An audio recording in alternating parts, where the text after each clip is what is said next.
মিম্মির গল্পের ঝুড়ি চ্যানেলে আপনাদের সবাইকে স্বাগতম। শুরু করতে যাচ্ছি প্রখ্যাত সাহিত্যিক বিভূতিভূষণ বন্দ্যোপাধ্যায়ের ক্লাসিক উপন্যাস আদর্শ হিন্দু হোটেল। আজ শুনবেন উপন্যাসটির ৬ষ্ঠ পর্ব। বৈকালের দিকে নরেন ঘুম ভাঙিয়া উঠিল। অত্যন্ত বেলা গিয়াছে। পাঁচিলের ধারে সজনে গাছটার গায়ে রোদ হলদে হইয়া আসিয়াছে। নরেনের লজ্জা হইল। পরের বাড়ি কি ঘুমটাই না ঘুমাইয়াছে? কে কি, বিশেষ করিয়া হাজারি মামার মেয়েটি কি মনে করিল? বেশ মেয়েটি। হাজারি মামার মেয়ে যে এমন চালাক চতুর চটপটে, এমন দেখিতে, এমন কাপড় চোপড় পরিতে জানে, তাহা কে ভাবিয়াছিল? অপ্রতিভ মুখে সে গায়ে জামা পরিয়া বাহির হইবার উদ্যোগ করিতেছে, এমন সময় টেপি আসিয়া বলিল, আপনি উঠেছেন? মুখ ধোবার জল দেব? নরেন থতমত খাইয়া বলিল, না না, থাক, আমি হোটেলেই। মা বললে আপনি চা খেয়ে যাবেন, আমি মাকে বলে আসি। ইতিমধ্যে হাজারি চায়ের আসবাব হোটেলের চাকর দিয়া পাঠাইয়া দিয়াছিল। টেপি নিজেই চা করিতে বসিয়া গেল। তাহার মা জলখাবারের জন্য ফল কাটিতে লাগিল। টেপি বলিল, মা, চায়ের সঙ্গে শশা টশা দেয় না, তুমি বরং ওই নিমকি আর রসগোল্লা দাও রে কাবিতে। শশা দেয় না? ডাব কাটবো, বাড়িতে ডাব আছে। টেপি হাসিতে হাসিতে গড়াইয়া পড়ে আর কি। মুখে আঁচল চাপা দিয়ে বলিল, তুমি মা যে কি, চায়ের সঙ্গে বুঝি ডাব খায়? টেপির মা অপ্রসন্ন মুখে বলিল, কি জানি তোদের একেলে ঢং কিছু বুঝি নে বাপু, যা বোঝো তাই করো। ঘুম থেকে উঠলে তো নতুন জামাইদের ডাব দিতে দেখেছি চিরকাল দেশে ঘরে। কথাটা বলিয়া ফেলিয়াই টেপির মা মনে মনে জিভ কাটিয়া চুপ করিয়া গেল। মানুষটা একটু বোকা ধরনের, কি ভাবিয়া কি বলে সব সময় তলাইয়া দেখিতে জানে না। টেপি আশ্চর্য হইয়া বলিল, নতুন জামাই? কে নতুন জামাই? ও কিছু না, দেশে দেখেছি তাই বলছি। তুই নে, চা করা হলো? টেপির মনে কেমন যেন খটকা লাগিল। সে খুব বুদ্ধিমতী, তাহার ওপর নিতান্ত ছেলে মানুষটিও নয়। যখন চা ও খাবার লইয়া পুনরায় ছেলেটির সামনে গেল, তখন তাহার কি জানি কেন যে লজ্জা করিতেছে, তাহা সে নিজেই ভালো ধরিতে পারিল না। ছেলেটি তাহাকে দেখিয়া বলিল, ও কি, এত খাবার কেন এখন? চা একটু হলেই। টেপি কোনো রকমে খাবারের রেকাবি লোকটার সামনে রাখিয়া পালাইয়া আসিলে যেন বাঁচে। ছেলেটি ডাকিয়া বলিল, পান একটা যদি দিয়ে যান। পান সাজিতে বসিয়া টেপি ভাবিল, বাবা, খাটিয়ে মারলে আমায়। চা দেও, পান সাজো, আমার যেন যত গরজ পড়েছে। বাবার হোটেলের লোক, তা আমার কি?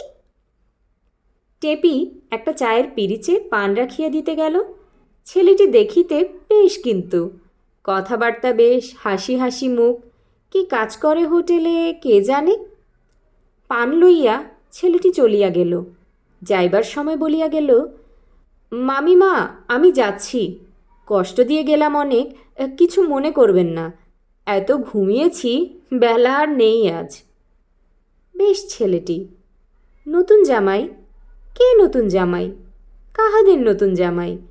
মা এক একটা কথা বলে কি যে, তাহার মানে হয় না। টেপির মা কখনো এত বড় শহর দেখে নাই।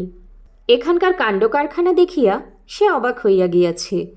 মোটর গাড়ি, ঘোড়ার গাড়ি, স্টেশনে বিদ্যুতের আলো, লোকজনই বা কত। আর তাদের এড়োশোলায় দিনমানেই শেয়াল ডাকে বাড়ির পেছনকার ঘন বাঁশবনে। সেদিন তো দিন দুপুরে জেলে পাড়ার কেষ্ট জেলের 3 মাসের ছেলেকে শেয়ালে লইয়া গেল। ইতিমধ্যে কুসুম আসিয়া একদিন উহাদের বেড়াইতে লইয়া গেল। কুসুমের সঙ্গে তাহারা রাধাবল্লভতলা, সিদ্ধেশ্বরীতলা, চূর্ণীর ঘাট, পাল চৌধুরীদের বাড়ি সব ঘুরিয়া ঘুরিয়া দেখিল। পাল চৌধুরীদের প্রকাণ্ড বাড়ি দেখিয়া টেপির মা ও টেপি দুজনেই অবাক। এত বড় বাড়ি জীবনে তাহারা দেখেই নাই। অতসীদের বাড়িটাই এতদিন বড়লোকের বাড়ির চরম নিদর্শন বলিয়া ভাবিয়া আসিয়াছে তাহারা। তাহাদের পক্ষে অবাক হইবার কথা বটে। টেপির মা বলিল, না, শহর জায়গা বটে কুসুম, গায়ে গায়ে বাড়ি আর সব কোঠা বাড়ি এদেশে, সবাই বড় লোক। ছেলে মেয়েদের কি চেহারা, দেখে চোখ জুড়ায়। হ্যাঁ রে, এদের বাড়ি ঠাকুর হয় না? পুজোর সময় একদিন আমাদের এনো মা, ঠাকুর দেখে যাব। সে আর ইহার বেশি কিছুই বোঝে না। একটা বাড়ির সামনে কত কি বড় বড় ছবি টাঙানো, লোকজন ঢুকিতেছে, রাস্তার ধারে কি কাগজ বিলি করিতেছে। টেপির মনে হইল এই বোধহয় সে টকি, যাহাকে বলে তাহাই। কুসুমকে বলিল, কুসুমদি, এই টকি না? হ্যাঁ দিদি, একদিন দেখবে। একদিন এনো না আমাদের, মাও কখনো দেখেনি, সবাই আসবো। একখানা ধাবমান মোটর গাড়ির দিকে টেপির মা হাঁ করিয়া চাহিয়া দেখিতে লাগিল, যতক্ষণ সেখানা রাস্তার মোড় ঘুরাইয়া অদৃশ্য না হইয়া গেল। কুসুম বলিল, আমাদের বাড়ি একটু পায়ের ধুলো দিনে এবার জ্যাঠে মা। কুসুমের বাড়ি যাইতে পথের ধারে রেলের লাইন পড়ে। টেপির মা বলিল, কুসুম দাঁড়া মা, একখানা রেলের গাড়ি দেখে যাই। বলিতে বলিতে একখানা প্রকাণ্ড মলগাড়ি আসিয়া হাজির। টেপি ও টেপির মা দুজনেই একদৃষ্টে দেখিতে লাগিল। গাড়ি চলিছে তো চলিছেই, তাহার আর শেষ নাই। উহ, কি বড় গাড়িটা! কুসুম বলিল, জ্যাঠাই মা, রানাঘাট ভালো লাগছে?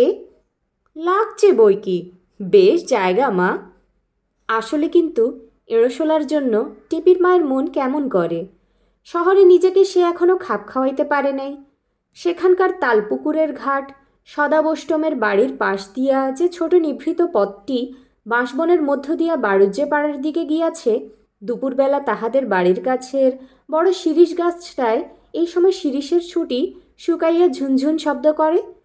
তাহাদের উঠানের বড় লাউ মাচায় এতদিন কত লাউ ফলিয়াছে, পেঁপে গাছটায় কত পেঁপের ফুল ও জালি দেখিয়া আসিয়াছিল, সেসবের জন্য মন কেমন করে বই কি। তবে এখানে যাহা সে পাইয়াছে, টেপির মা জীবনে সেরকম সুখের মুখ দেখে নাই। চাকরের ওপর হুকুম চালাইয়া কাজ করাইয়া লওয়া, সকলে মানে খাতির করে, অমন সুন্দর ছেলেটি তাহাদের হোটেলের মুহুরি, এ ধরনের ব্যাপারের কল্পনাও কখনো সে করিয়াছিল? কুসুমের বাড়ি সকলে গিয়া পৌঁছিল। কুসুম ভারী খুশি হইয়া উঠিয়াছে তাহার বাপের বাড়ির দেশের ব্রাহ্মণ পরিবারকে এখানে পাইয়া। কুসুমের শাশুড়ি আসিয়া টেপির মায়ের পায়ের ধুলা লইয়া প্রণাম করিয়া বলিল, আমাদের বড় ভাগ্যি মা, আপনাদের চরণ ধুলো পড়িল এ বাড়িতে। টেপির মাকে এত খাতির করিয়া কেহ কখনো কথা বলে নাই। এত সুখও তাহার কপালে লেখা ছিল। হায় মা ঝিটকি পোতার বনবিবি, কি জাগ্রত দেবতাই তুমি! সেবার ঝিটকি পোতায় চৈত্র মাসে মেলায় গিয়া টেপির মা বনবিবির তলায় স৫ আনার সিন্নি দিয়া স্বামীপুত্রের মঙ্গল কামনা করিয়াছিল। এখনও যে বছর পার হয় নাই, তবুও লোকে ঠাকুর দেবতা মানিতে চায় না। কুসুম সকলকে জলযোগ করাইল, পান সাজিয়া দিল। কুসুমের শাশুড়ি আসিয়া কতক্ষণ গল্পগুজব করিল। কুসুম গ্রামের কথাই কেবল শুনিতে চায়। কতদিন বাপের বাড়ি যায় নাই। বাবা মা মরিয়া গিয়াছে, জ্যাঠামশাই আছে, কাকারা আছে, তাহারা কোনোদিন খোঁজও নেয় না। খোঁজ করিত অবশ্যই, যদি তাহার নিজের অবস্থা ভালো হইত। গরিব লোকের আদর কেই করে? এইসব অনেক দুঃখ করিল। আরও কিছুক্ষণ বসিবার পরে কুসুম উহাদের বাসায় পৌঁছাইয়া দিয়া গেল। হাজারির হোটেলে রাত্রে এক মজার ব্যাপার ঘটিল সেদিন। ১০-১৫টি লোক একই সঙ্গে খাইতে বসিয়াছে। হঠাৎ একজন বলিয়া উঠিল, ঠাকুর, এই যে ভাতটা দিলে, এই যে দেখছি ওবেলার বাসি ভাত। বংশী ঠাকুর ভাত দিতেছিল। সে অবাক হইয়া বলিল, আজ্ঞে বাবু, সে কি, আমাদের হোটেলে ওরকম পাবেন না। আধমন চাল এক এক বেলা রান্না হয়, তাতেই কুলোয় না। বাসি ভাত থাকবে কোথা থেকে? আলবাতে ও বেলার বাসি ভাত, আমি বলছি এ ও বেলার ভাত। গোলমাল শুনিয়া হাজারি আসিয়া বলিল, কি হয়েছে বাবু, বাসি ভাত? কখনো না। আপনি নতুন লোক, কিন্তু এরা যারা এখানে খাচ্ছেন তারা আমায় জানেন। আমার হোটেল না চলে না চলুক, কিন্তু ওসব পীরবৃত্তি ভগবান যেন আমায় না দেন। লোকটা তখন তর্কের মোড় ঘুরাইয়া ফেলিল। সে যেন ঝগড়া করিবার জন্যেই তৈরি হইয়া আসিয়াছে। পাতইতে হাত তুলিয়া চোখ গরম করিয়া চিৎকার করিয়া বলিল, তবে তুমি কি বলতে চাও? আমি মিথ্যে কথা বলছি? হাজারি নরম হইয়া বলিল, না বাবু, তা তো আমি বলছি নে, কিন্তু আপনার ভুলও তো হতে পারে। আমি দিব্যি করে বলছি বাবু, বাসি ভাত আমার হোটেলে থাকে না।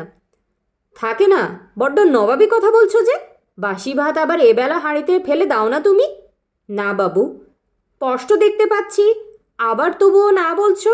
দেখবে মজা। এই সময় নরেন ও হোটেলের আরও দু একজন সেখানে আসিয়া পড়িল। নরেন গরম হইয়া বলিল, কি মজা দেখাবেন আপনি? দেখবে, সরে এসো দেখাচ্ছি, জোচ্চোর সব কোথাকার। এই কথায় একটা মহা গোলমাল বাঁধিয়া গেল। পুরানো খরিদ্দাররা সকলেই হাজারির পক্ষ অবলম্বন করিল। লোকটা রাস্তায় দাঁড়াইয়া চিৎকার করিতে লাগিল। রাস্তার সমবেত জনতার সামনে দাঁড়াইয়া বলিতে লাগিল, শুনুন মশাই, সব বলি। এর হোটেলে ভাত দিয়েছিল খেতে, ধরে ফেলেছি কি না তাই এখন আবার আমাকে মারতে আসছে। পুলিশ ডাকবো এখুনি, স্যানিটারি দারোগাকে দিয়ে রিপোর্ট করিয়ে তবে ছাড়বো। জোচ্চোর কোথাকার, লোক মারবার মতলব তোমাদের? এই সময়ে হোটেলের চাকর শশী হাজারিকে ডাকিয়া বলিল, বাবু, এই লোকটাকে যেন আমি বেচু চক্রবর্তীর হোটেলে দেখেছি। সেখানে যে ঝি তাকে আর তার সঙ্গে বাজার করে নিয়ে যেতে দেখেছি। নরেনের সাহস খুব। সে হোটেলের রোয়াকে দাঁড়াইয়া চিৎকার করিয়া জিজ্ঞাসা করিল, মশাই, আপনি বেচু চক্রবর্তীর হোটেলের পদ্মঝিয়ের কে হন? তবুও লোকটা ছাড়ে না। সে হাত পা নাড়িয়া প্রমাণ করতে গেল পদ্মঝিয়ের নামও সে কোনো দিন শোনে নাই। কিন্তু তাহার প্রতিবাদের তেজ যেন তখন কমিয়া গিয়াছে। কে একজন বলিয়া উঠিল, এইবার মানে মানে সরে পড়ো গা বাবা, কেন মার খেয়ে মরবে। কিছুক্ষণ পর লোকটাকে আর দেখা গেল না। এই ঘটনার পরে অনেক রাত্রে হাজারি বেচু চক্রবর্তীর হোটেলে গিয়ে হাজির হইল। বেচু চক্রবর্তী তহবিল মিলাইতেছিল। হাজারিকে দেখিয়া একটু আশ্চর্য হইয়া বলিল, কি হাজারি যে, এসো এসো, এত রাত্রে কি মনে করে? হাজারি বিনীতভাবে বলিল, বাবু, একটা কথা বলতে এলাম। কি বলো?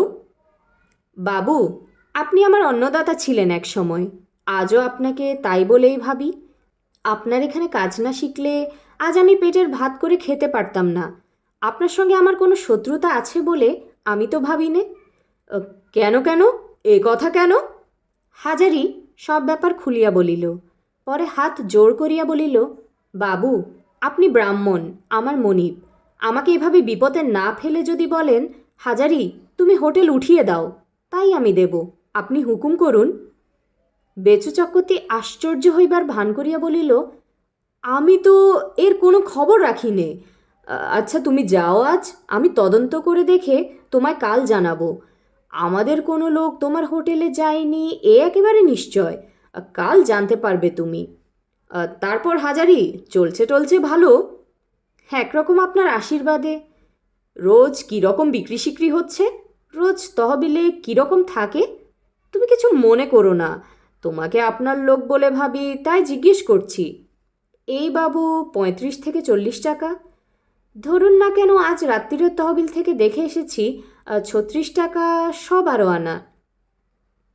বেচু চক্রবর্তী আশ্চর্য হইলেন মনে মনে। মুখে বলিলেন, বেশ বেশ, খুব ভালো, শুনে খুশি হলাম। আচ্ছা তাহলে এসো আজকে, কাল খবর পাবে। হাজারি চলিয়া গেলে বেচু চক্রবর্তী পদ্মঝিকে ডাকাইলেন। পদ্ম আসিয়া বলিল, হাজারি ঠাকুরটা এসেছিল নাকি? কি বলছিল? বেচু চক্রবর্তী বলিলেন, ও পদ্ম, হাজারি যে অবাক করে দিয়ে গেল। রানাঘাটের বাজারে হোটেল করে 35 টাকা থেকে 40 টাকা রোজগার দাঁড়ার তহবিল, এ তো কখনো শুনিনি। তার মানে বুঝছো, দাঁড়া তহবিলে গড়ে 30 টাকা থাকলেও 7-8 টাকা দৈনিক লাভ, ফেলে ছেলেও মাসে 250 টাকা, 200 টাকার তো মার নেই। হ্যাঁ পদ্ম। পদ্মঝি মুখভঙ্গি করিয়া বলিল, গুল দিয়ে গেল না তো? না, গুল দেবার লোক নয় ও। সাদাসিধে মানুষটা আমায় বড্ড মানে এখনো।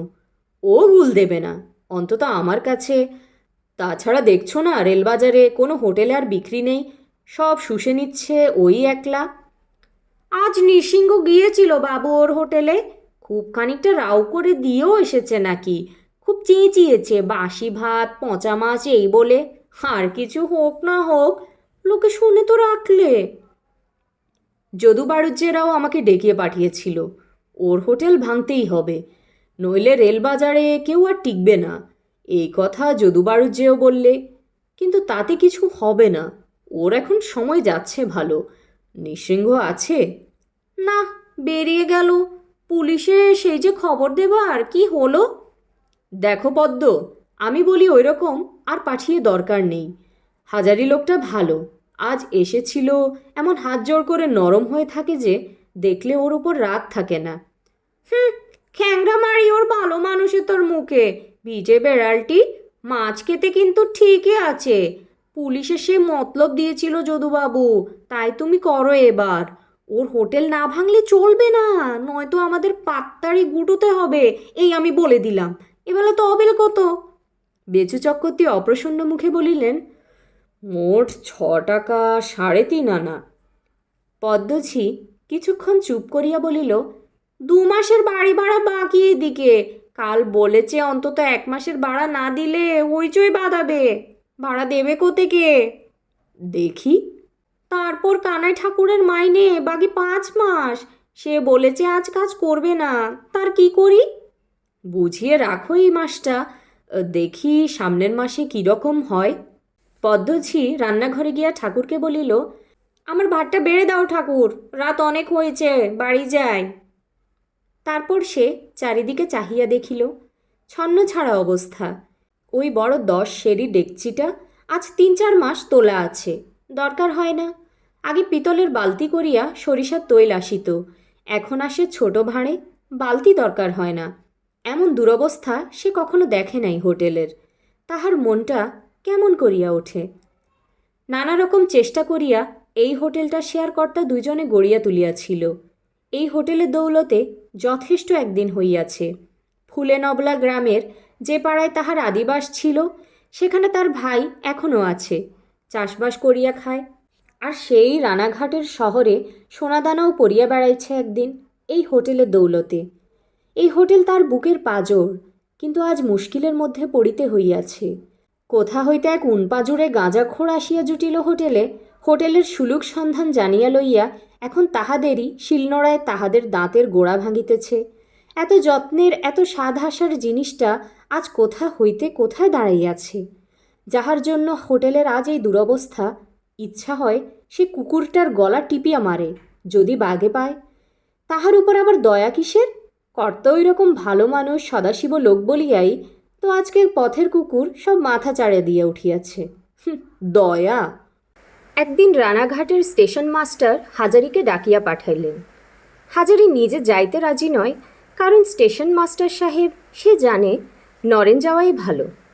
অবশেষে তাহাকেই যাইতেই হইল। নরেন সঙ্গে গেল। সাহেব বলিলেন, তোমার নাম হাজারি, হিন্দু হোটেল রাখো বাজারে? হ্যাঁ হুজুর। তুমি প্ল্যাটফর্মে খেটার করবে? হিন্দু ভাত, ডাল, মাছ, দহি। হাজারি নরেনের মুখের দিকে চাহিল। সাহেবের কথা সে বুঝিতে পারিল না। নরেন ব্যাপারটা সাহেবের নিকট ভালো করিয়া বুঝিয়া লইয়া হাজারিকে বুঝাইল। রেলযাত্রীর সুবিধার জন্য রেল কোম্পানি স্টেশনের প্ল্যাটফর্মে একটা হিন্দু ভাতের হোটেল খুলিতে চায়। সাহেব হাজারির নামডাক শুনিয়া তাহাকে ডাকিয়া পাঠাইয়াছে। আপাতত 150 টাকা জমা দিলে উহারা লাইসেন্স মঞ্জুর করিবে এবং রেলের খরচে হোটেলের ঘর বানাইয়া দিবে। হাজারি সাহেবের কাছে বলিয়া আসিল সে রাজি আছে। স্টেশন মাস্টার নরেনকে একখানা টেন্ডার ফর্ম দিয়া ঘরগুলি পুরাইয়া হাজারির নাম সই করিয়া আনিতে বলিয়া দিলেন। স্টেশনের এই হোটেল লইয়া তারপর জোর কম্পিটিশন চলিল। নৈহাটির এবং কৃষ্ণনগরের 2 জন ভাটিয়া হোটেলওয়ালা টেন্ডার দিল এবং ওপরওয়ালা কর্মচারীদের নিকট তদবির তাগাতাও শুরু করিল। নিজ রানাঘাটের বাজারে এ খবরটা কেহ রাখিত না। শেষের দিকে, অর্থাৎ যখন টেন্ডারের তারিখ শেষ হইবার অল্প কয়েকদিন মাত্র বাকি, যদু বাড়ুজ্যে কথাটা শুনিল। স্টেশনের একজন ক্লার্ক যদুর হোটেলে খায়। সেই কি করিয়া জানিতে পারিয়া যদুকে বলিল, একটু চেষ্টা করুন না, আপনি টেন্ডার দিন, হয়ে যেতে পারে। যদু চুপি চুপি টেন্ডার সই করিয়া 5 টাকার টেন্ডারের জন্য জমা দিয়া আসিল। সেদিন বেচু চক্রবর্তী সবে হোটেলের গদিতে আসিয়া বসিয়াছে, এমন সময় পদ্মঝি ব্যস্ত সমস্ত হইয়া আসিয়া বলিল, শুনেছ গা, শুনে এলাম একটা কথা। কি? স্টেশনে ভাতের হোটেল খুলে দেবে রেল কোম্পানি, দরখাস্ত দাও না কর্তা। স্টেশনে? ছ, ওতে খদ্দের হবে না। দূরের যাত্রীদের মধ্যে কে ভাত খাবে? সব কলকাতা থেকে খেয়ে আসবে। তোমার এইসব বসে বসে পরামর্শ আর রাজা উজির মারা। সবাই দূরের যাত্রী থাকে না, যারা গাড়ি বদলে খুলনা লাইনে যাবে তারা খাবে। দুপুরে যেসব গাড়ি কলকাতায় যায় তারা এখানে ভাত পেলে এখানেই খেয়ে যাবে। শুনলাম বাড়ুজ্যে মশাই নাকি দরখাস্ত দিয়েছে 5 টাকা জমা দিয়ে। বেচু চক্রবর্তীর চমক ভাঙিল। যদু বাড়ুজ্যে যদি দরখাস্ত দিয়া থাকে তবে এ দুধে স্বর আছে, কারণ যদু বাড়ুজ্যে ঘুঘু হোটেলওয়ালা। পয়সা আছে না বুঝিয়া সে টেন্ডারের 5 টাকা জমা দিত না। বেচু বলিল, যাই একবার দরখাস্ত দিয়ে আসি তবে। পদ্মঝি বলিল, কেরানি বাবুদের কিছু খাইয়ে এসো, নইলে কাজ হবে না। আমাদের হোটেলে সেই যে শশধর বাবু খেত, তার শালাই স্টেশনের মালবাবু, তার কাছে সুলুক সন্ধান নিও। না করলে চলবে কি করে? এ হোটেলের অবস্থা দেখে দিন দিন হাত পা পেটের ভেতর সেঁধিয়ে যাচ্ছে। কেন, ওবেলা খদ্দের তো মন্দ ছিল না। পদ্মঝি হতাশার সুরে বলিল, ওকে ভালো বলে না কর্তা। 17 জন থার্কেল আসে আর 9 জন বাঁধা খদ্দেরে টাকা দিচ্ছে তবে হোটেল চলছে, নইলে বাজার হতো না। মুদি ধার দেয়া বন্ধ করবে বলে শাসিয়েছে, তারই বা দোষ কি? 100 টাকার উপর বাকি। বেচু বলিল, টেন্ডারের দরখাস্ত দিতে গেলে এখনই 5টা টাকা চাই। তবিলে আছে দেখছি 1 টাকা 13.5 আনা মোট, ওবেলার দরুন। তার মধ্যে কয়লার দাম দেব বলা আছে, ওবেলা কয়লাওয়ালা এলো বলে। টাকা কোথায়? পদ্মঝি একটু ভাবিয়া বলিল, ও থেকে 1টা টাকা নাও এখন, আর আমি 4 টাকা জোগাড় করে এনে দিচ্ছি। আমার লবঙ্গ ফুল থাকে এ পাড়ায়, তার কাছ থেকে। কয়লাওয়ালাকে আমি বুঝিয়ে বলবো। বুঝিয়ে রাখবে কি? সে টাকা না পেলে কয়লা বন্ধ করবে বলেছে। তুমি 5 টাকাই এনে দাও। সন্ধ্যার পূর্বে বেচুও গিয়া টেন্ডার দিয়া আসিল। পদ্মঝি সাগ্রহে গদির ঘরের দ্বারে অপেক্ষা করিতেছিল। এখনও খরিদ্দার আসা শুরু হয় নাই। বলিল, হয়ে গেল কর্তা, কি শুনে এলে? হয়ে যাবে এখন, ছেলের হাতের পিঠে বুঝি। তবে খুব লাভের কাণ্ড, যা শুনে এলাম। যদু পাকা লোক, নইলে কি দরখাস্ত দেয়? আমি আগে বুঝতে পারিনি। মোটা লাভের ব্যবসা। স্টেশনের ক্ষেত্রবাবু আমার এখানে খেত মনে আছে, সে আবার বদলি হয়ে এসেছে এখানে। যেই বললে যাত্রীরা রেলের বড় অফিসে দরখাস্ত করেছে, আমাদের খাওয়ার কষ্ট। তাছাড়া রেল কোম্পানি ইলেকট্রিক আলো দেবে, পাখা দিবে, ঘর করে দিবে। তার দরুন কিছু নেবে না আপাতক। রেলের বোর্ড নাকি আছে তাদের অর্ডার, যাত্রীদের সুবিধে আগে করে দিতে হবে। যথেষ্ট লোক খাবে পদ্ম, মোটা পয়সার কাণ্ড, যা বুঝে এলাম। পদ্মঝি বলিল, জোড়া পাঁঠা দিয়ে পুজো দেব সিদ্ধেশ্বরী তলায়, হয়ে যেন যায়। তুমি কাল আরেকবার গিয়ে ওদিকের কিছু খাইয়ে এসো। বলি, যদু বাড়ুজ্যে টের পেলে কি করে? হ্যাঁ, ও সব গু লোক, ওদের কথা ছাড়ান দেয়াও। ক্রমে এ সম্বন্ধে অনেক রকম কথা শোনা গেল। স্টেশনের প্ল্যাটফর্মে দেখা গেল রেলের তরফ হইতে একটি চমৎকার ঘর তৈয়ারি করিতেছে। আসবাবপত্র, আলমারি, টেবিল, চেয়ার দিয়া সেটি সাজানো হইবে, সেসব কোম্পানি দিবে। এই সময়ে একদিন যদু বাড়ুজ্যেকে হঠাৎ তাদের গদিঘরে আসিতে দেখিয়া বেচু ও পদ্মঝি উভয়ে আশ্চর্য হইয়া গেল। যদু বাড়ুজ্যে হোটেলওয়ালাদের মধ্যে সম্ভ্রান্ত ব্যক্তি, কুলীন ব্রাহ্মণ, মাটি ঘরার বিখ্যাত বাড়ুজ্যে বংশের ছেলে। কখনো সে কারো দোকানে বা হোটেলে গিয়া হাউকাউ করিয়া বকে না, গম্ভীর মেজাজের মানুষটি। বেচু চক্রবর্তী যথেষ্ট খাতির করিয়া বসাইল, তামাক সাজিয়া হাতে দিল। যদু বাড়ুজ্যে কিছুক্ষণ তামাক টানিয়া এক মুখ ধোঁয়া ছাড়িয়া বলিল, তারপর এসেছি একটা কাজে চক্রবর্তী মশাই। হোটেল চলছে কেমন? বেচু বলিল, আর তেমন নেই বাড়ুজ্যে মশাই, ভাবছি তুলে দিয়ে আর কোথাও যাই, খদ্দের পত্তর নেই আর। আপনার কাছে আমার আসার উদ্দেশ্য বলি, স্টেশনে হোটেল হচ্ছে জানেন নিশ্চয়ই। আমি একটা টেন্ডার দিই, শুনলাম আপনিও নাকি দিয়েছেন। হ্যাঁ, তা আমিও। বেশ, বলি শুনুন, নৈহাটির একজন ভাটিয়া নাকি বড্ড তদবির করছে ওপারে। তারই হয়ে যাবে। মোটা পয়সার কারবার হবে ওই হোটেলটি। Assam mail, Shantipur, Bangaon, down Chatga mail এসব প্যাসেঞ্জার খাবে। তাছাড়া থাউকো লোক খাবে। ভালো পয়সা হবে এতে। আসুন, আপনি আর আমি দুজন মিলে দরখাস্ত দিই যে রানাঘাটের আমরা স্থানীয় হোটেলওয়ালা, আমাদের ছেড়ে ভাটিয়াকে কেন দেয়া হবে হোটেল? স্থানীয় হোটেলওয়ালারা মিলে একসঙ্গে দরখাস্ত করেছে, এতে জোর দাঁড়াবে আমাদের খুব। বেচু বুঝিল নিতান্ত হাতের মুঠার বাহিরে চলিয়া যায় বলিয়াই আজ যদু বাড়ুজ্যে তাহার গদিতে ছুটিয়া আসিয়াছে। নতুবা ঘুঘু যদু কখনো লাভের ভাগাভাগিতে রাজি হইবার পাত্র নয়। বলিল, বেশ, দরখাস্ত লিখিয়া আনুন, আমি সই করে দেব এখন। যদু বাড়ুজ্যে পকেট হইতে একখানা কাগজ বাহির করিয়া বলিল, আরে সে কি বাকি আছে? সে অশ্বিনী উকিলকে দিয়ে মুসবিদে করে টাইপ করিয়ে ঠিক করে এনেছি। আপনি এখানটায় সই করুন। যদু বাড়ুজ্যে সই লইয়া চলিয়া গেলে পদ্মঝি আসিয়া বলিল, কি গা কর্তা? বেচু হাসিয়া বলিল, কারে না পড়লে কি ঘুঘু যদু বাড়ুজ্যে এখানে আসে কখনো? সেই হোটেল নিয়ে এসেছিল, শুনবে? পদ্ম সব শুনিয়া বলিল, তাও ভালো, বেশি যদি বিক্রি হয় ভাগাভাগিও ভালো। এখানে তোমার চলবেই না, যেরকম দাঁড়াচ্ছে তার আর কি। হোক, স্টেশনে আধা বকরাই হোক। দিন 20-22 পরে একদিন যদু বাড়ুজ্যে বেচুর গদি ঘরে ঢুকিয়া যেভাবে ধপ করিয়া হতাশভাবে তক্তপোষের এক কোণে বসিয়া পড়িল, তাহাতে পদ্মঝি বুঝিল স্টেশনের হোটেল হাতছাড়া হইয়া গিয়াছে। কিন্তু পরবর্তী সংবাদের জন্য পদ্মঝি প্রস্তুত ছিল না। যদু বলিল, শুনেছেন চক্রবর্তী মশাই? কাণ্ডটা শোনেননি?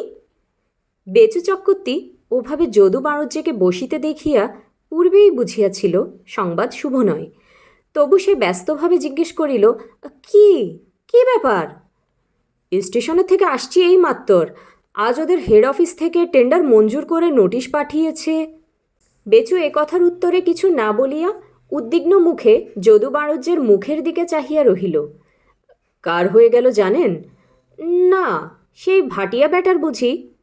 তাহলেও তো ভালো ছিল। হলো হাজারির। তোমাদের হাজারির? বেচু ও পদ্মঝি দুজনেই বিস্ময়ে অস্ফুট চিৎকার করিয়া উঠিল প্রায়। বেচু চক্রবর্তী বলিল, দেখে এলেন? নিজের চোখে, ছাপা অক্ষরে, নোটিশ বোর্ডে টাঙিয়ে দিয়েছে। পদ্মঝি হতবাক হইয়া যদু বাড়ুজ্যের দিকে চাহিয়া রহিল। বোধ হইল কথাটা যেন সে এখনো বিশ্বাস করে নাই। বেচু চক্রবর্তী বলিল, তাহলে ওরই হলো? এ কথার কোনো অর্থ নাই। যদিও বুঝিল, পদ্মঝিও বুঝিল, ইহা শুধু বেচুর মনের গভীর নৈরাশ্য ও ঈর্ষার অভিব্যক্তি মাত্র। যদু বাড়ুজ্যে বলিল, ও লোকটার বরাত খুবই ভালো যাচ্ছে দেখছি। ধুলো মুঠো ধরলে সোনা মুঠো হচ্ছে। আজ 21 বছর এই রেলবাজারে হোটেল চালাচ্ছি। আমরা গেলাম ভেসে, আর ও হাতাবেড়ি ঠেলে আপনার হোটেলে পেট চালাতো, তার কি না সবই বরাত। বেচু বলিল, কেন হলো? কিছু শুনলেন নাকি? টাকা ঘুষঘাস দিয়েছিল নিশ্চয়ই? টাকার ব্যাপার নেই এর মধ্যে। হেড অফিসের বোর্ড থেকে নাকি মঞ্জুর করেছে। এখানকার স্টেশন মাস্টার সাহেব নাকি ওর পক্ষে খুব লিখেছিল। কোন কোন প্যাসেঞ্জার ওর নামে লিখেছে হেড অফিসে, খুব ভালো রান্না করে নাকি, এই সব। আর কিছুক্ষণ থাকিয়া যদু চলিয়া গেলে পদ্মঝি বলিল, বলি এ কি হলো? হ্যাঁ কর্তা? তাই তো, মরুই পোড়া বামুনটা বড় বার বাড়িয়েছে, আর তো সহ্যই হয় না। কি আর করবে বলো? আমি ভাবছি কি, কাল একবার হাজারির হোটেলে আমি যাই। কেন? কি দুঃখে? ওকে বলি আমার হোটেলে তুমি অংশীদার হও, রেলের হোটেলের কিছু অংশ আমায় দাও। পদ্মঝি ভাবিয়া বলিল, কথাটা মন্দ নয়, কিন্তু যদি তোমায় না নিতে চায়? আমাকে খুব মানে কি না তাই বলছি। এ না করলে আর তো উপায় নেই পদ্ম, হোটেল আর চালাতে পারবো না। একরাশ দেনা, খরচে আয় আর কুলোয় না, এ আমায় করতেই হবে। পদ্মঝিয়ের মুখে বেদনার চিহ্ন পরিস্ফুট হইল। বলিল, যা ভালো বোঝো করো কর্তা, আমি আর কি বলবো বলো। কিছুক্ষণ পরে যদু বাড়ুজ্যে পুনরায় বেচুর হোটেলে আসিয়া বসিল। বেচু চক্রবর্তী খাতির করিয়া তাহাকে চা খাওয়াইল, তামাক সাজিয়া হাতে দিল। তামাক টানিতে টানিতে যদু বলিল, একটা মতলব মনে এসেছে চক্রবর্তী মশাই, তাই আবার এলাম।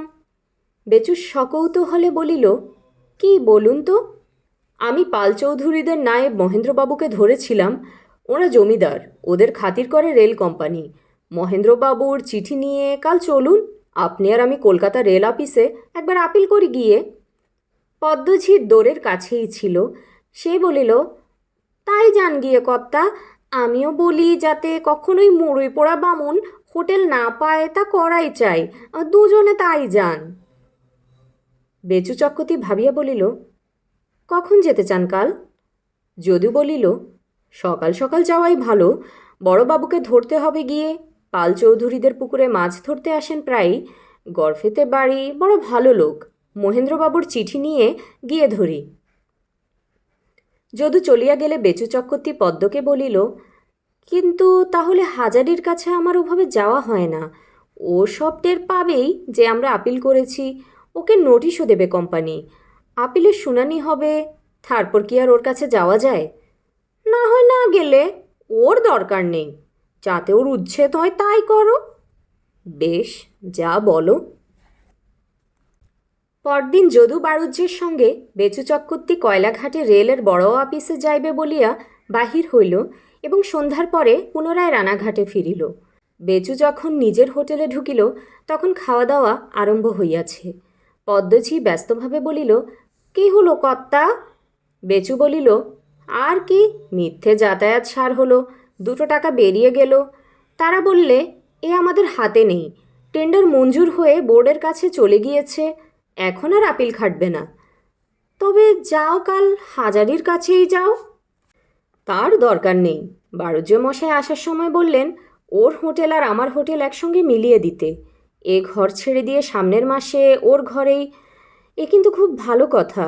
ও ছোট লোকটার কাছে না গিয়ে বাড়ুজ্য মশাইয়ের সঙ্গে কাজ করা ঢের ভালো। পরবর্তী 15 দিনের মধ্যে রানাঘাট রেলবাজারে 2টি উল্লেখযোগ্য ঘটনা ঘটিয়া গেল। স্টেশনের আপ প্ল্যাটফর্মে নতুন হিন্দু হোটেল খোলা হইল।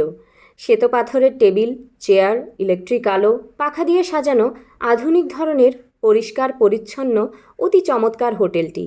হোটেলের মালিকের স্থানে হাজারের নাম দেখিয়া অনেকে আশ্চর্য হইয়া গেল। আর একটি বিশিষ্ট ঘটনা, বেচু চক্রবর্তীর পুরানো হোটেলটি উঠিয়া যাইবে এমন একটি গুজব রেলবাজারের সর্বত্র রটিল। সেদিন বিকালের দিকে হাজারি তাহার পুরানো অভ্যাস মতো চূর্ণির ধার হইতে বেড়াইয়া ফিরিতেছে, এমন সময় পদ্মঝিয়ের সঙ্গে রাস্তায় দেখা। হাজারি পদ্মকে ডাকিয়া বলিল, ও পদ্ম দিদি, কোথায় যাচ্ছ? পদ্মঝি দাঁড়াইল। তাহার হাতে একটা ছোট্ট পাথরের বাটি, সম্ভবত কাছেই কোথাও পদ্মঝিয়ের বাসা। হাজারি বলিল, বাটিতে কি পদ্মদিদি? একটু দম্বল, দই পাতবো বলে গোয়ালা বাড়ির দিকে নিয়ে যাচ্ছি। তারপর, ভালো আছো? তা মন্দ নয়। তুমি ভালো আছো ঠাকুর? এখানে কাছেই থাকো বুঝি? এ কথার উত্তরে পদ্মঝি যাহা বলিল, হাজারি তাহার জন্য আদৌ প্রস্তুত ছিল না। বলিল, এসো না ঠাকুর, আমার বাড়িতে একবার এলেই না হয়।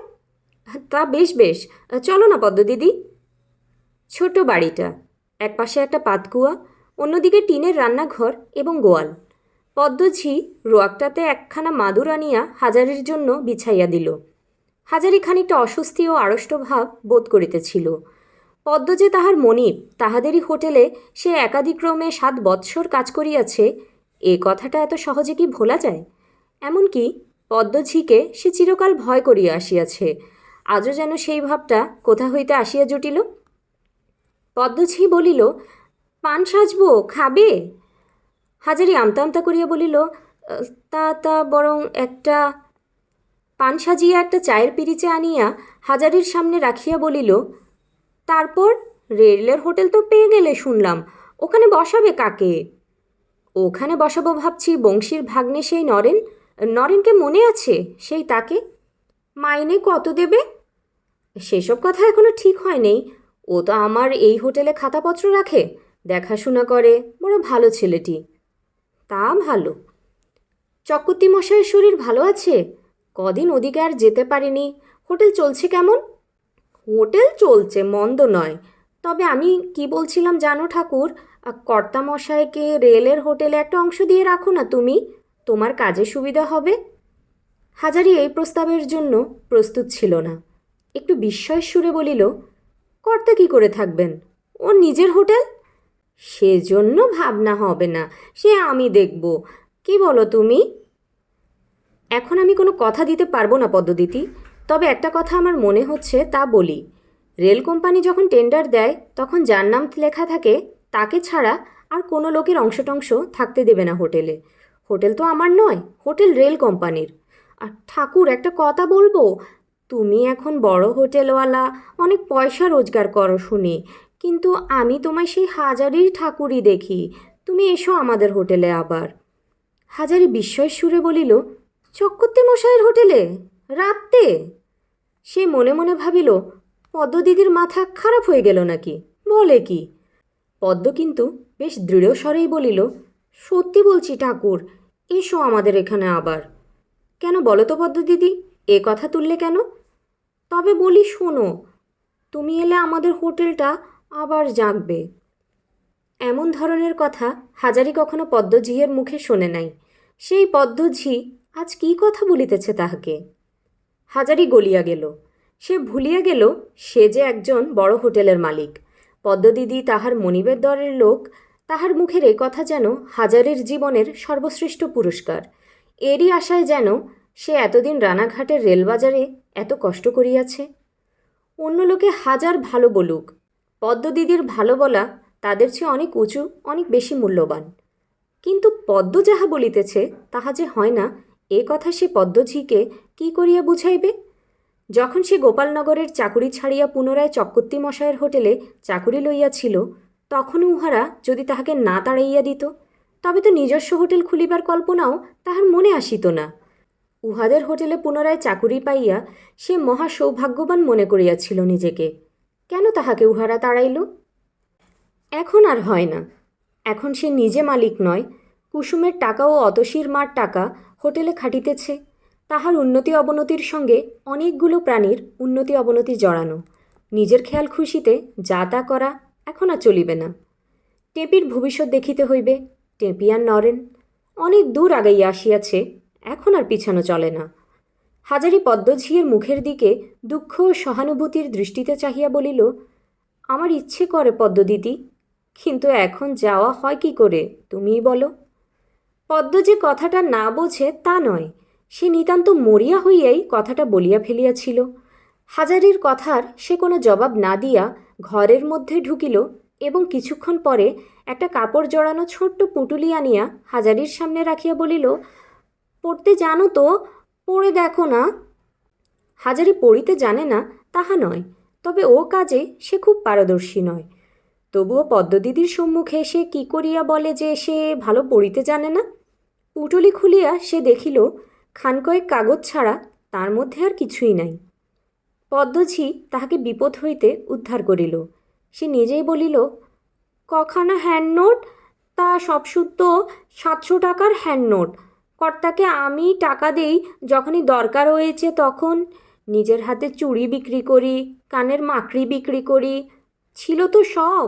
যখন এই স্ত্রী ছিলাম, দুখানা সোনাদানা ছিল তো অঙ্গে। হাজারে বিস্মিত হইয়া বলিল, তুমি টাকা দিয়েছিলে পদ্মদিদি? দেইনি তো, কার টাকায় হোটেল চলেছিল এতদিন? যা কিছু ছিল সব ওর পেছনে খুঁইয়েছি। কিছু টাকা পাওনি? পেটে খেয়েছি আমি, আমার বঞ্জি, আমার এক দেওর পো এই পর্যন্ত। পয়সা যে একেবারে পাইনি তা নয়, তবে কত আর হবে তা? বঞ্জির বিয়েতে কর্তামশাই 100 টাকা দিয়েছিলেন, সে আজ 7 বছরের আগের কথা। 700 টাকার সুদ ধর কত হয়? টাকা অনেক দিন দিয়েছিলে? আজ 9 বছরের ওপর হলো। ওই 100 টাকা ছাড়া একটা পয়সা পাইনি। কর্তামশাই কেবলই বলে আসছেন, একটু অবস্থা ভালো হোক হোটেলের, সব হবে, দেব। ওকে আগে থেকে জানতে নাকি, না রানাঘাটে আলাপ? সেসব অনেক কথা ঠাকুর। উনি আমাদের গাঁ ফুলে নবলার চক্রবর্তীদের বাড়ির ছেলে।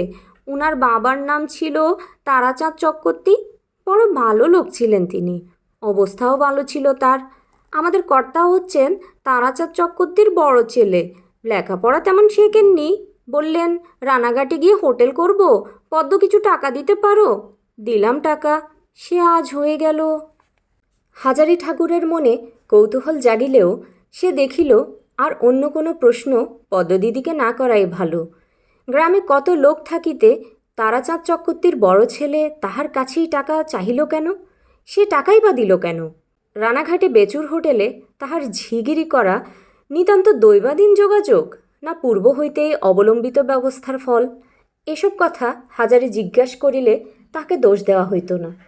কিন্তু হাজারির বয়স হইয়াছে, জীবনে তাহার অভিজ্ঞতা হইয়াছে কম নয়। সে বিষয়ে কোনো প্রশ্ন না করিয়া বলিল, হ্যান্ডনোটগুলো তুলে রেখে দাও পদ্মদিদি, ভালো করে। সব ঠিক হয়ে যাবে, টাকাও তোমার হয়ে যাবে, এগুলো রেখে দাও। পদ্মঝি কি একরকমের এক ধরনের হাসি হাসিয়া বলিল, ওসব তুলে রেখে কি করব ঠাকুর? ওসব কোনো কালে তামাদি হয়ে ভূত হয়ে গিয়েছে, পড়ে দেখো না ঠাকুর। হাজারি অপ্রতিভ হইয়া শুধু বলিল, ও, যা ছিল কিছু নেই ঠাকুর, সব হোটেলের পিছনে দিয়েছি। আর কি আছে এমন হাতে, ছাই বলতে রাইও না। শেষের কথাগুলি পদ্মঝি যেন আপন মনেই বলিল, বিশেষ কাহাকেও উদ্দেশ্য করিয়া নহে। হাজারি অত্যন্ত দুঃখিত হইল। পদ্মঝির এমন অবস্থা সে কখনো দেখে নাই। ভিতরের কথা সে জানিত না। মিছামিছি কত রাগ করিয়াছে পদ্মদিদির ওপর। আরও কিছুক্ষণ বসিয়া হাজারি চলিয়া আসিল। সে কিছুই যখন করিতে পারিবে না আপাতত, তখন অপরের দুঃখের কাহিনী শুনিয়া লাভ কি? বাসায় ফিরিতেই সে এমন একটি দৃশ্য দেখিল যাহাতে সে একটি অদ্ভুত ধরনের আনন্দ ও তৃপ্তি অনুভব করিল। বাহিরের দিকে ছোট ঘরটার মধ্যে টেপির গলা। সে বলিতেছে, নরেনদা, চা না খেয়ে কিছুতেই আপনি এখান থেকে যেতে পারবেন না, বসুন। নরেন বলিতেছে, না, একবার এ হোটেলে যেতে হবে। তুমি বোঝো না আশা, স্টেশনের হোটেল তো এখন বন্ধ, কিন্তু মামাবাবু আসবার আগে এ হোটেলের সব দেখাশোনা আমায় করতে হবে।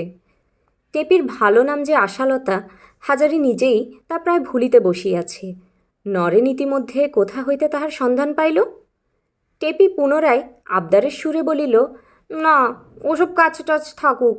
আপনি আমাকে আর মাকে টকি দেখাতে নিয়ে যাবেন বলেছিলেন, আজ নিয়ে যেতেই হবে। কি আছে আজ? আনবো, একখানা টকির কাগজ আছে ও ঘরে। ঢাক বাজিয়ে কাগজ বিলি করে যাচ্ছিল ও বেলা খোকা একখানা এনেছে। যাও, চট করে গিয়ে নিয়ে এসো। হাজারির ইচ্ছা ছিল না উহাদের কথাবার্তায় সে বাধা দেয়। এমনকি সে এক প্রকার নিঃশব্দেই রোঁয়াক পার হইয়া যেমন উত্তরের ঘরটার মধ্যে ঢুকিয়াছে, অমনি টেপি টকির কাগজের সন্ধানে আসিয়া একেবারে বাবার সামনে পড়িয়া গেল।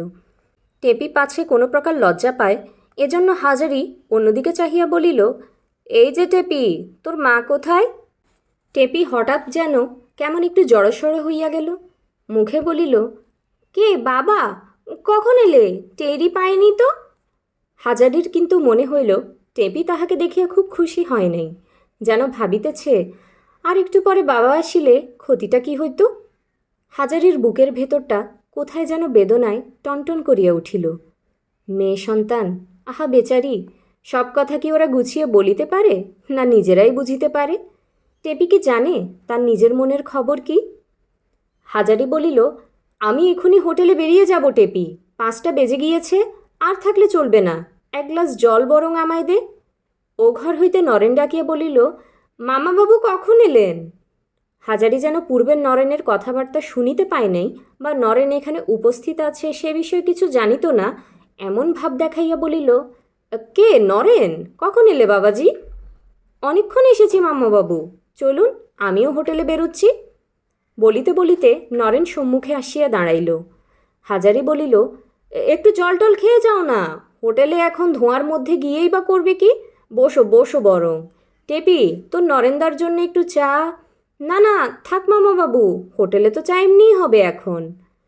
তা হোক, আমার বাসায় যখন এসেছ তখন এখান থেকে চা খেয়ে যাও, বলিয়া হাজারি বাড়ির মধ্যের ঘরের দিকে সরিয়া গেল। টেপির মা তখনও রান্নাঘরের দাওয়ায় একখানা মাদুর বিছাইয়া অঘরে ঘুমাইতেছে দেখিতে পাইল। বেচারি চিরকাল খাটিয়াই মরিয়াছে রসোলা গ্রামে। এখন চা করে যখন প্রায় সব কাজই করিয়া দেয়, তখন সে জীবনটাকে একটু উপভোগ করিয়া লইতে চায়। হাজারি স্ত্রীকেও জাগাইল না। সবাই মিলিয়া বড় কষ্ট করিয়াছে চিরকাল। এখন সুখের মুখ যখন দেখিতেছে, তখন সে তাহাতে বাদশা দিবে না।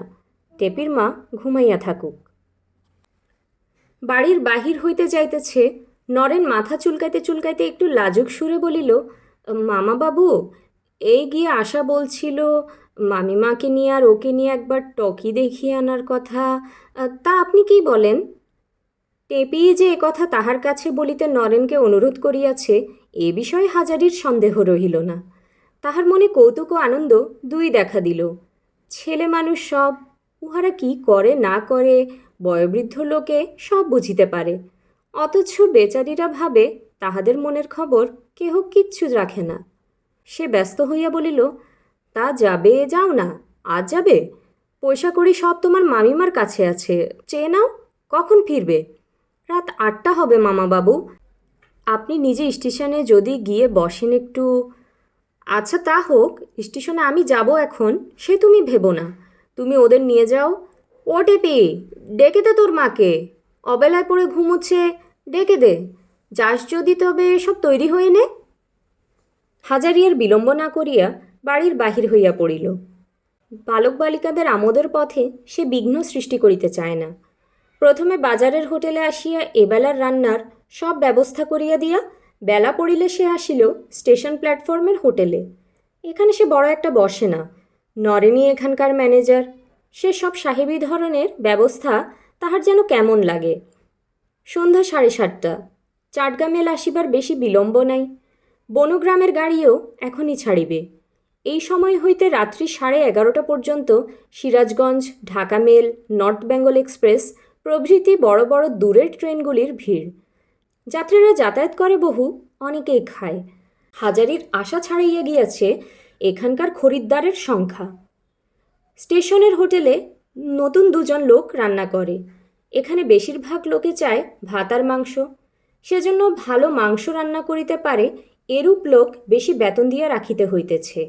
পরিবেশন করিবার জন্য আছে 3জন চাকর। এক একদিন ভিড় এত বেশি হয় যে ও হোটেল হইতে পরিবেশনের লোক আনাইতে হয়। হাজারিকে দেখিয়া পাচক ও ভৃত্যেরা একটু সন্ত্রস্ত হইয়া উঠিল। সকলেই জানে হাজারি তাহাদের আসল মনিব, নরেন ম্যানেজার মাত্র। তাহারা ইহাও ভালো জানিয়াছে যে হাজারির পদতলে বসিয়া তাহারা এখন 10 বৎসর রান্না কাজ শিখিতে পারে। সুতরাং হাজারিকে শুধু তাহারা যে মনিব বলিয়া সমীহ করে তা নয়, ওস্তাদ কারিগর বলিয়া শ্রদ্ধা করে। একজন রাঁধুনির নাম সতীশ দিঘড়ি, বাড়ি হুগলি জেলার কোনো পাড়াগাঁয়ে। রাঢ়ী শ্রেণীর ব্রাহ্মণ, খুব ভালো রান্নার কাজ জানে। পূর্বে ভালো ভালো হোটেলে মোটা মাহিনায় কাজ করিয়াছে। এমনকি একবার জাহাজে সিঙ্গাপুর পর্যন্ত গিয়াছিল। সেখানের এক শিখ হোটেলেও কিছুদিন কাজ করিয়াছে। সতীশ নিজে ভালো রাঁধুনি বলিয়া হাজারির মর্ম খুব ভালো করিয়াই বোঝে এবং যথেষ্ট সম্মান করিয়া চলে। হাজারি তাহাকে বলিল, কি দিগড়ি মশাই, রান্না সব তৈরি হলো? সতীশ বিনীত সুরে বলিল, একবার দয়া করে আসুন না কর্তা, মাংসটা একবার দেখুন না। হো, আমি আর কি দেখব, আপনি যেখানে রয়েছেন। অমন কথা বলবেন না কর্তা, অন্য কেউ আপনাকে বোঝে না বোঝে, আমি তো আপনাকে জানি। এসে একবার দেখিয়ে যান। হাজারি রান্নাঘরে গিয়া কড়াই মাংসের রং দেখিয়া বলিল, রং এরকম কেন দিগড়ি মশাই? সতীশ উৎফুল্ল হইয়া অপর রাঁধুনিকে বলিল, বলেছিলাম না কার্তিক, কর্তা চোখে দেখলেই ধরে ফেলবেন। কুঁদের মুখে বাঘ থাকে কখনো? কর্তা যদি কিছু মনে না করেন, কি দোষ হয়েছে আপনাকে ধরে দিতে হবে আজ। হাজারি হাসিয়া বলিল, পরীক্ষা দিতে হবে দিগড়ি মশাই আবার এ বয়সে? লঙ্কার বাটনা হয়নি, পুরনো লঙ্কা, তাতেই রং হয়নি, রং হবে শুধু লঙ্কার গুণে। কর্তা মশাই, সাধে কি আপনার পায়ের ধুলো মাথায় নিতে ইচ্ছে করে? কিন্তু আর একটা দোষ হয়েছে, সেটাও ধরুন। হাজারি তীক্ষ্ণ দৃষ্টিতে মাংসের কড়ার দিকে কিছুক্ষণ চাহিয়া বলিল, কষা মাংসে যে গরম জল ঢেলেছিলেন তা ভালো ফোটেনি, সেই জন্য পেঁজা উঠছে, ওতে মাংস জঠুর হয়ে যাবে। সতীশ অন্য পাচকের দিকে চাহিয়া বলিল, শোনো কার্তিক, শোনো, আমি বলেছিলাম না তোমায় জল ঢালবার সময় যে এতে পেঁজা উঠছে আর মাংস নরম হবে না? আর কর্তামশাই না দেখে কি করে বুঝে ফেলেছেন দেখো। ওস্তাদ বটে আপনি কর্তা। হাজারি হাসিয়া কি একটা বলিতে যাইতেছিল, এমন সময় চট্টগ্রাম মেল আসিয়া সশব্দে প্ল্যাটফর্মে ঢুকিতেই কথার সূত্র ছিঁড়িয়া গেল। হোটেলের লোকজন অন্যদিকে ব্যস্ত হইয়া পড়িল। বেশ ভালো ঘর, বিজলি আলো জ্বলিতেছে, মার্বেল পাথরের টেবিলে বাবু খরিদ্দারেরা খাইতেছে চেয়ারে বসিয়া। ভীষণ ভিড় খরিদ্দারের। ওদিকে বনগা লাইনে ট্রেনও আসিয়া দাঁড়াইয়াছে। কলরব, হইচই, ব্যস্ততা, পয়সা গুনিয়া কুল করা যায় না। এই তো জীবন। বেচু চক্রবর্তীর হোটেলের রান্নাঘরে বসিয়া হাতাবেড়ি নাড়িতে নাড়িতে এই রকম একটা হোটেলের কল্পনা করিতে সে কিন্তু কখনো সাহস করে নাই। এত সুখও তার অদৃষ্টে ছিল। পদ্মদিদির কত অপমান আজ সার্থক হইয়াছে এই অপ্রত্যাশিত কর্মব্যস্ত হোটেল জীবনের মধ্যে। আজ কাহারও প্রতি তাহার কোনো বিদ্বেষ নাই। হঠাৎ হাজারির মনে পড়িল চাকদহ যাইতে হাঁটা পথে গোপালনগরে যাইবার সময় সেই ছোট্ট গ্রামের গোয়ালাদের বাড়ির বধূটির কথা। হাজারি তাহাকে কথা দিয়াছিল তাহার টাকা হাজারি ব্যবসায় খাটাইয়া দিবে। সে কাল যাইবে। গরিব মেয়েটির টাকা খাটাইবার এই ভালো ক্ষেত্র। বিশ্বাস করিয়া দিতে চাহিল হাজারির দুঃসময়ে সুসময়ে সেই সরলা মেয়েটির দিকে তাহাকে চাইতেই হইবে, নতুবা ধর্ম থাকে না। পরদিন সকালেই হাজারি নতুন পাড়া রওনা হইল। চাকদা স্টেশন পর্যন্ত অবশ্য ট্রেন আসিল, বাকি পথটুকু হাঁটিয়াই চলিল। সেই রকম বড় বড় তেঁতুল গাছ ও অন্যান্য গাছের জঙ্গলে দিনমানেই এই পথে অন্ধকার। হাজারির মনে পড়িল সেবার যখন সে এ পথে গিয়াছিল তখন রানাঘাট হোটেলের চাকুরি তাহার সবে গিয়াছে। হাতে পয়সা নাই, পথ হাঁটিয়া এই পথে সে চাকুরি খুঁজিতে বাইর হইয়াছিল। আর আজ অনেক তফাত হইয়া গিয়াছে। এখন সে রানাঘাটের বাজারের দুটি বড় হোটেলের মালিক। তার অধীনে 10-12 জন লোক খাটে। যে মেয়েটির জন্য আজ তার এই উন্নতি, হাজারির সাধ্য নাই তাহার বিন্দুমাত্র প্রত্যুপকার সে করে। অতসীমা বড় মানুষের মেয়ে, তার উপর সে বিবাহিতা। হাজারি তাহাকে কী দিতে পারে? কিন্তু তাহার বদলে যে দুটি একটি সরলা দরিদ্র মেয়ে তাহার সংস্পর্শে আসিয়াছে, সে তাহাদের ভালো করিবার চেষ্টা করিতে পারে। নতুন পাড়ার গোয়ালা বউটি ইহাদের মধ্যে একজন। নতুন পাড়া পৌঁছিতে বেলা প্রায় 9টা বাজিল। গ্রামের মধ্যে হঠাৎ না ঢুকিয়া হাজারি পথের ধারের একটা তেঁতুল গাছের ছায়ায় কাহাদের একখানা গরুর গাড়ি পড়িয়া আছে তাহার উপর আসিয়া বসিল। সর্বাঙ্গে ঘাম, 1 হাঁটু ধুলা। একটু জিরাইয়া লইয়া ঘাম মরিলে সম্মুখের ক্ষুদ্র ডোবাটার জলে পা ধুইয়া জুতা পায়ে দিয়া ভদ্রলোক সাজিয়া গ্রামে ঢোকাই যুক্তিসঙ্গত। একটি প্রৌঢ়বয়স্ক পথিক যশোরের দিক হইতে আসিতেছিল। হাজারিকে দেখিয়া সে কাছে গিয়া বলিল, দেশলাই আছে? আছে, বসুন। আপনারা? ব্রাহ্মণ। প্রণাম হই, একটু পায়ের ধুলো দেন ঠাকুর মশাই। লোকটির নাম কৃষ্ণলাল, জাতিতে শাঁখারি, বাড়ি পূর্ববঙ্গ অঞ্চলে। কথাবার্তায় বেশ টান আছে পূর্ববঙ্গের। বনগ্রামে ইছামতির ঘাটে তাহাদের শাখার বড় ভর নোঙ্গর করিয়া আছে। কৃষ্ণলাল পায়ে হাঁটিয়া এ অঞ্চলের গ্রামগুলি এবং ক্রেতার আনুমানিক সংখ্যা ইত্যাদি দেখিতে বাইর হইয়াছে। কাজের লোক বেশিক্ষণ বসে না।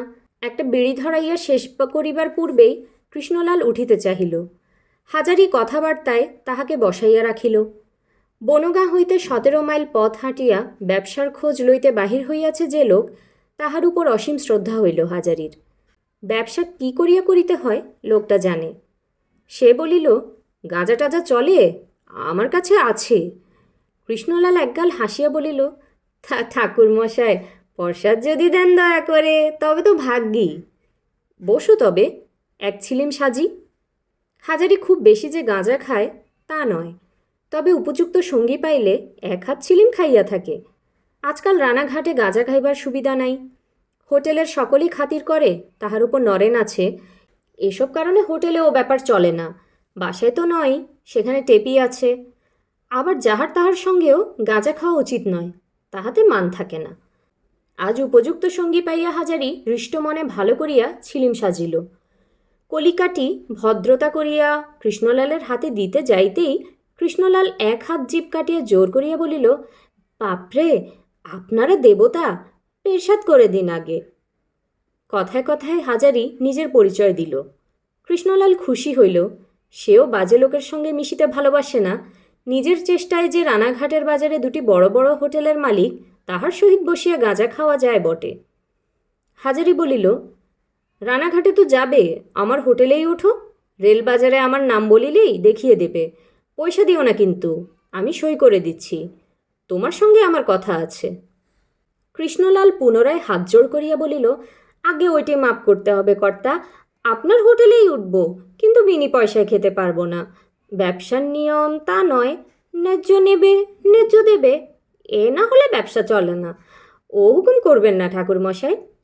বেশ, তা যা ভালো বোঝো। কৃষ্ণলাল পুনরায় পায়ের ধুলো লইয়া প্রণাম করিয়া বিদায় হইল। শুনছিলেন বিভূতিভূষণ বন্দ্যোপাধ্যায়ের ক্লাসিক উপন্যাস আদর্শ হিন্দু হোটেল। আজ শেষ হলো উপন্যাসটির 6ঠ পর্ব। পরবর্তী পর্ব শোনার জন্য কাইন্ডলি চ্যানেলটি সাবস্ক্রাইব করবেন। গল্প পাঠ ভালো লাগলে লাইক এবং শেয়ার দিয়ে পাশে থাকবেন।